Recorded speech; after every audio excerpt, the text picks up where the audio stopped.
On a tous des idées reçues sur l'entrepreneuriat, que ce soit vous, moi, mais aussi notre famille, nos amis, enfin bref, nos proches. Ce qui fait que quand on est entrepreneur, on a déjà nos propres idées, mais on a aussi les préjugés de tout notre entourage qui peut véritablement nous bloquer dans le lancement de notre activité ou dans le développement de notre activité. Et du coup, je vous propose dans cette vidéo de vous apporter des pistes de réponse si vous êtes dans la situation où on vous dit « Oui, mais l'entrepreneuriat, c'est instable, mais tu vas avoir du mal à gagner ta vie, ça va être difficile, tu vas devoir travailler beaucoup. » Et vous savez pas forcément quoi répondre à ce genre de choses. Et ben, c'est ce que je vous propose de voir tout de suite ensemble.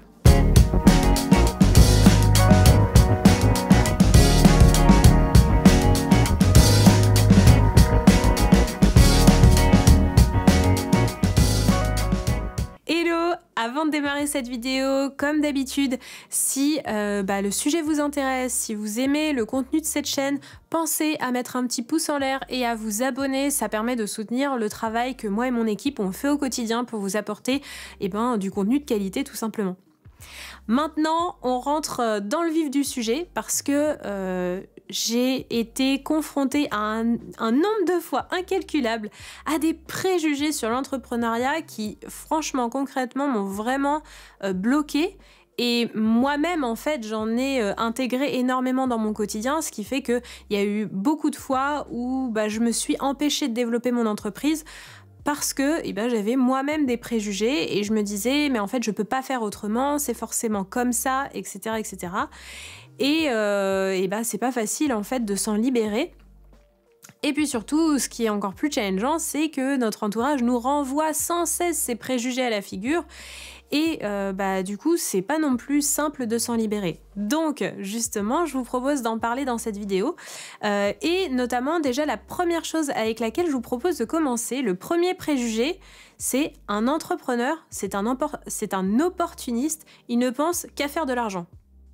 Donc non, un entrepreneur ne pense pas que à faire de l'argent. Et d'ailleurs, quand on regarde en fait les plus grandes entreprises sur cette planète, en fait, toutes les entreprises sur cette planète ont toutes commencé avec une idée, une mission en fait, avec une envie de solutionner un challenge, un problème ou quoi que ce soit. Elles ont toutes eu envie, finalement elles ont toutes été confrontées elles-mêmes à un moment donné à une difficulté.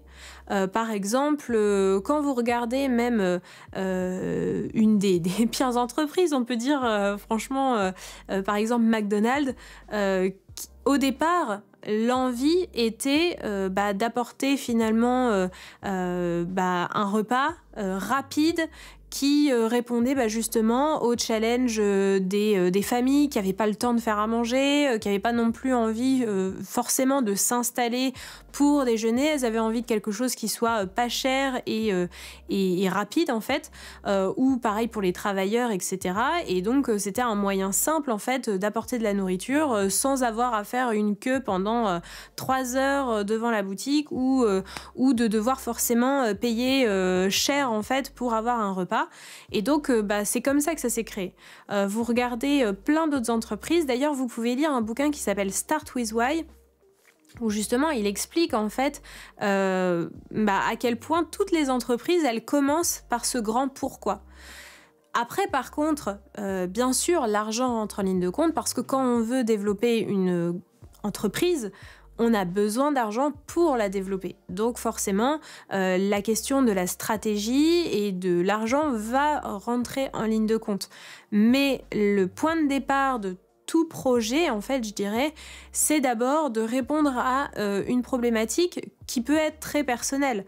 Par exemple, moi, quand j'ai créé mon activité, je me suis dit, mais moi, j'aurais vraiment rêvé avoir un accompagnement pour les entrepreneurs.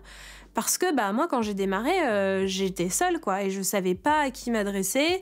Il y avait rien qui me parlait vraiment. Et j'avais envie de créer mon propre accompagnement et ma propre activité, mais personne que je connaissais, en tout cas, ne proposait ce genre de choses. Et donc, l'idée de mon accompagnement a germé au moment où moi-même j'étais dans la situation et où je me suis dit, mais personne ne fait ça en fait. Donc je trouve que c'est hyper important en fait de lâcher cette idée de en fait un entrepreneur c'est un opportuniste. Alors dans ces cas-là, j'ai envie de dire tout le monde est opportuniste dans la vie, puisque en fait, quand il y a des opportunités qui nous arrivent ou des idées qui nous semblent pertinentes, eh ben, on les saisit. Je veux dire, n'importe qui sur cette planète saisit une opportunité quand il y en a une, mais ça ne fait pas d'un entrepreneur un opportuniste. Et d'ailleurs, je dirais qu'un entrepreneur qui ne pense qu'à l'argent, c'est un entrepreneur qui concrètement très rapidement va se faire chier en fait, va se sentir vide, va avoir le sentiment que son activité n'a aucun sens parce que vraiment ce qui va faire qu'on va avoir envie de se lever tous les matins et de se dire ouais j'ai envie de passer à l'action, j'ai envie de faire des choses, c'est pas l'argent en fait. C'est justement c'est cette mission, c'est de se dire ah ouais je vais aider des gens aujourd'hui, ah ouais ça va avoir du sens, ouais je vais impacter le monde, je vais avoir un rôle en fait à jouer et pas simplement c'est bien, je vais gagner plein d'argent. Parce qu'en fait, une fois que vous avez gagné vos premiers 100 euros, vos premiers 1000 euros, vos premiers 10 000 euros, à un moment donné, en fait, c'est plus si challengeant que ça en fait et c'est plus si stimulant en fait.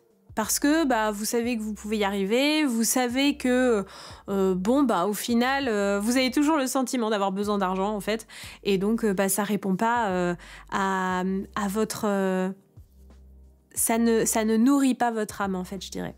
Maintenant, deuxième préjugé.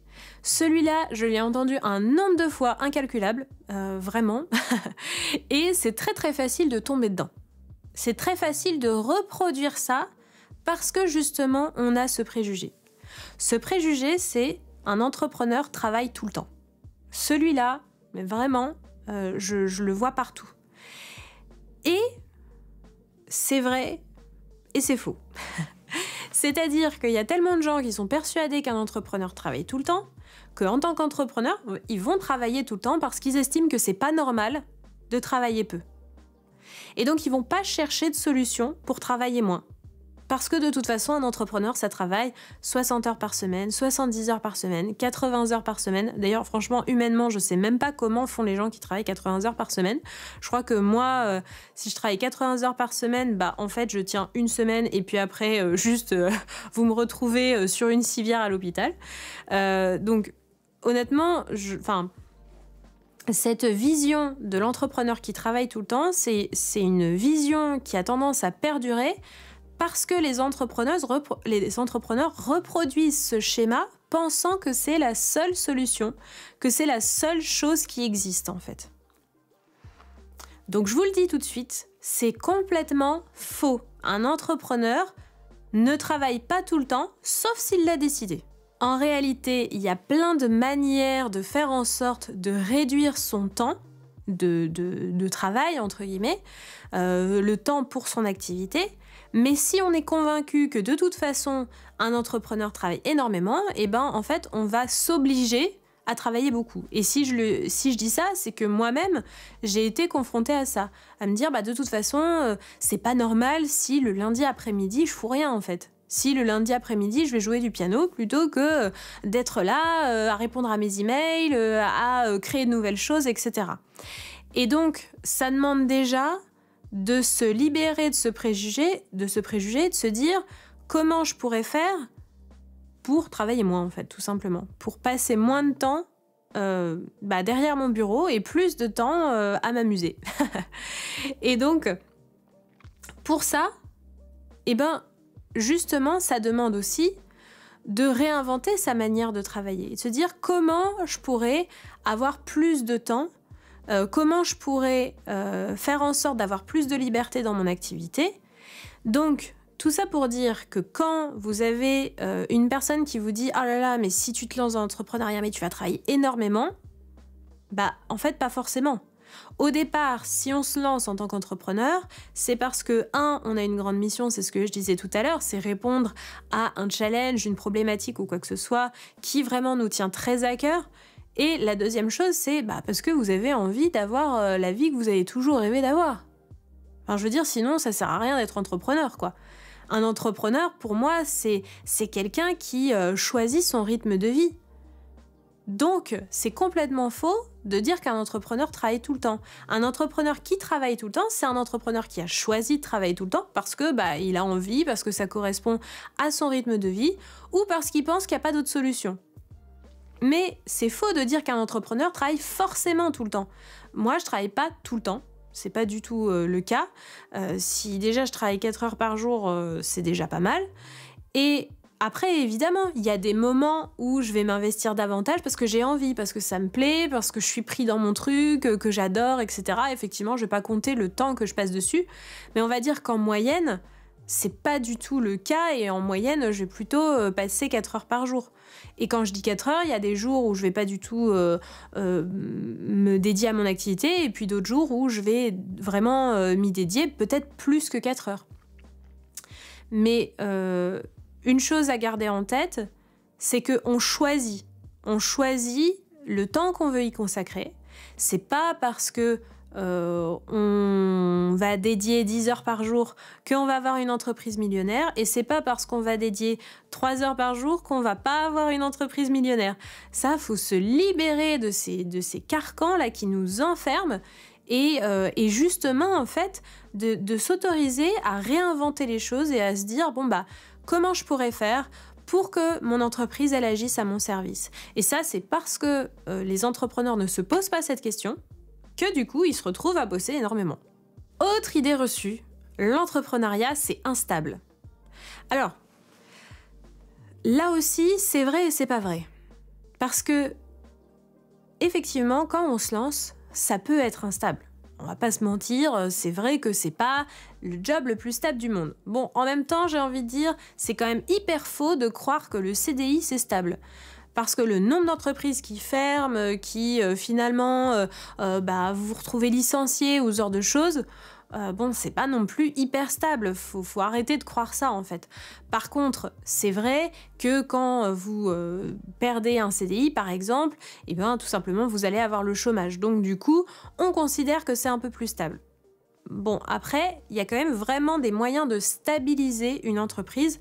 Moi, j'estime que mon activité est ultra stable. Ça fait 3 ans maintenant que j'ai une entreprise où je gagne un salaire fixe, où j'ai pas à me poser de questions sur le mois prochain, est-ce que je vais avoir des clients, sur est-ce que ça va aller, etc., etc. Franchement, je considère que mon activité est ultra stable. Pourtant, je n'ai fait que la développer, j'ai une équipe, etc. Donc je pourrais avoir peur parce que il y a quand même, j'ai de grosses charges tous les mois qui sortent, mais pourtant j'ai fait en sorte de stabiliser mon entreprise. C'est aussi, là on en revient à ce que je disais tout à l'heure sur se poser les bonnes questions. C'est sûr que si vous vous posez jamais la question de comment je pourrais faire en sorte de stabiliser mon activité, du coup, oui, ça reste instable. Si vous êtes toujours en train de sortir de nouveaux petits produits, etc., que vous vendez à la séance, oui, effectivement, c'est compliqué de stabiliser une entreprise. Moi, aujourd'hui, mes clients qui rejoignent la pépinière l'éveil des entrepreneurs, ils s'engagent sur 6 mois. Donc, en fait, j'ai 6 mois de stabilité.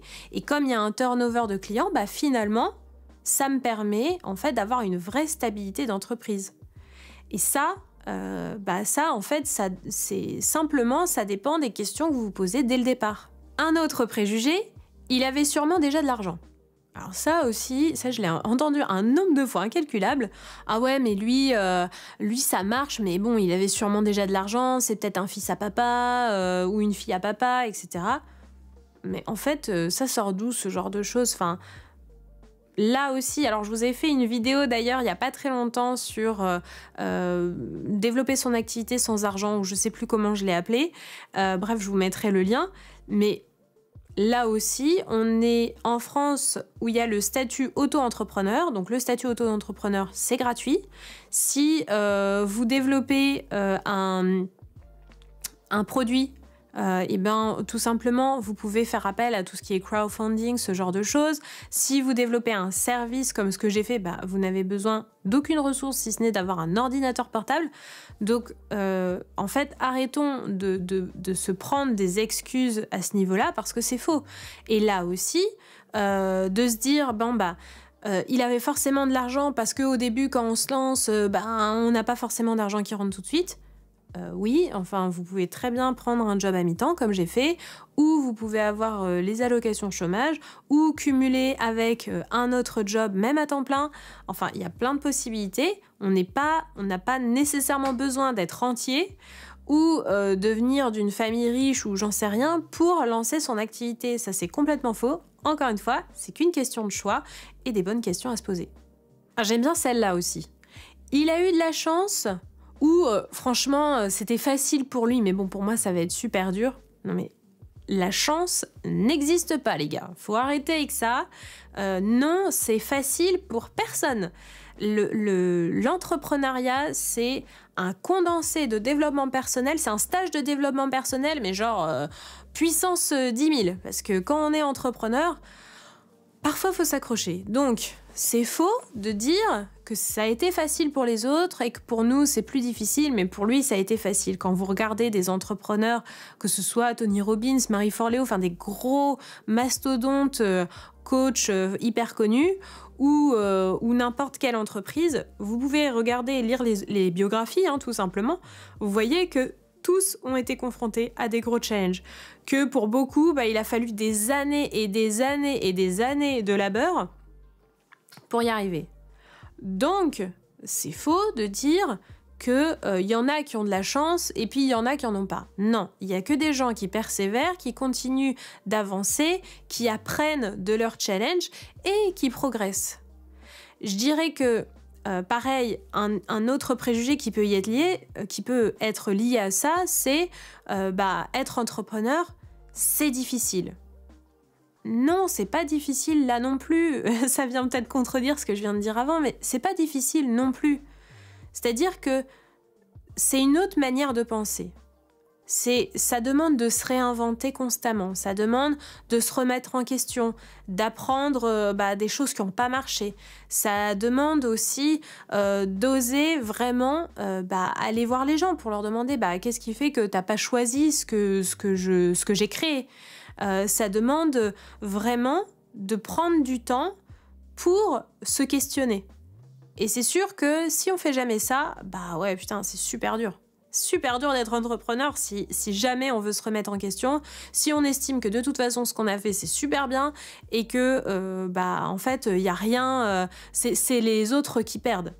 Ça veut pas dire que ce qu'on a fait est nul, mais peut-être que il y a des choses qu'on pourrait remanier pour que ce soit peut-être encore plus grandiose, plus extraordinaire, que ce soit irrésistible en fait. Donc en tout cas, je dirais que pour les autres, c'est pas plus facile que pour toi, ni pour moi. Parce que moi aussi, il y a eu des moments, j'en ai chié, franchement. Et puis en même temps, je dirais que en même temps, ça a été extrêmement facile. Parce qu'à partir du moment où j'acceptais ces moments de challenge, j'en ressortais grandi, j'apprenais un tas de choses et ça m'a énormément nourri et ça me nourrit encore tous les jours. Et du coup, non, c'est pas difficile. C'est pas difficile de gagner de l'argent, c'est pas difficile de trouver des clients, c'est pas difficile de créer une offre. C'est juste, encore une fois, ça demande de se poser des questions, d'oser demander de l'aide, d'aller voir des gens, d'aller à la rencontre, en fait, de personnes qui en sont là où on aimerait être, en fait, tout simplement. Et donc, de se questionner constamment. On a aussi la concurrence est rude. Alors là, je vous ai fait une vidéo ultra détaillée sur la concurrence. Donc je vous invite à aller la voir parce que je pourrais en parler pendant des heures, je pense, de cette fameuse idée de la concurrence qui est complètement un préjugé et qui n'a vraiment pas lieu d'être. Donc, je ne vais pas rentrer dans les détails là, je vous invite à aller voir la vidéo directement. Et puis pour moi, un autre et dernier préjugé que je citerai là dans cette vidéo, c'est quand on est à son compte, on est libre de faire ce qu'on veut.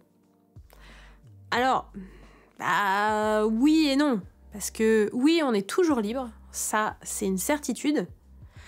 Par contre, ces entrepreneurs qui se prennent en photo au bord de la piscine, avec un cocktail à la main, machin, ça c'est un truc, ça a l'air super cool comme ça sur le papier. Après, il faut arrêter de délirer non plus, c'est pas ça le quotidien d'un entrepreneur. le quotidien d'un entrepreneur, c'est de réfléchir, d'échanger avec des gens, d'échanger avec son équipe, aussi d'être tout seul en pyjama sur son canapé et sur son ordinateur. Enfin, voilà, un entrepreneur, c'est pas juste une personne voilà, qui passe son temps dans l'avion à parcourir les quatre coins du monde et à se faire des selfies Instagram. Ce serait super sympa si c'était que ça. Mais c'est vraiment pas le cas en réalité. Je pense qu'on montre pas assez la vraie facette d'un entrepreneur. Et la vraie facette d'un entrepreneur, c'est aussi beaucoup de réflexion, beaucoup de moments en fait seul à bosser dans son coin, sur son bureau, sur son lit, sur son canapé, voilà, à écrire, vraiment à rédiger. Il y a beaucoup de rédaction quand même quand on est entrepreneur, peut-être tourner des vidéos, à réfléchir à des sujets, à faire de la veille en fait, à faire des recherches, à lire, à apprendre, à se former continuellement en fait. Et je pense que c'est important de voir au-delà des paillettes et des filles en bikini avec le cocktail, qu'il n'y a pas que ça dans l'entrepreneuriat en fait. C'est pas que ça être entrepreneur, c'est aussi avoir des rendez-vous, c'est aussi avoir des responsabilités, c'est aussi avoir des fois des sueurs froides et en même temps c'est ce qui fait toute la beauté de l'entrepreneuriat en fait. On n'a pas juste envie des cocktails et des paillettes parce que sinon en fait on se ferait un peu chier franchement, en tout cas je pense personnellement que je me ferais carrément chier si c'était juste ça. Et au contraire, c'est le challenge et le frisson aussi au quotidien qui fait que on s'amuse en fait. Voilà, donc quand on est à son compte, oui, on a une totale liberté de choisir ses horaires, de choisir son rythme de vie, de choisir avec qui on travaille, etc., etc. Et ça c'est formidable. Et c'est vrai que ça apporte une énorme liberté. Mais ne croyez pas que l'entrepreneuriat, c'est uniquement de la liberté parce qu'on a aussi des responsabilités, parce que dès lors qu'on commence à déléguer et à avoir une équipe, on a des gens qui comptent sur nous, que nos clients comptent sur nous également, que toutes les personnes, par exemple, qui nous suivent sur les réseaux sociaux, elles comptent sur nous aussi. Et donc, forcément, bien sûr, si on n'a pas d'énergie, on a le droit d'annuler un rendez-vous ou de le déplacer. Mais après, malgré tout, on a quand même des engagements, on prend des engagements aussi quand on est entrepreneur.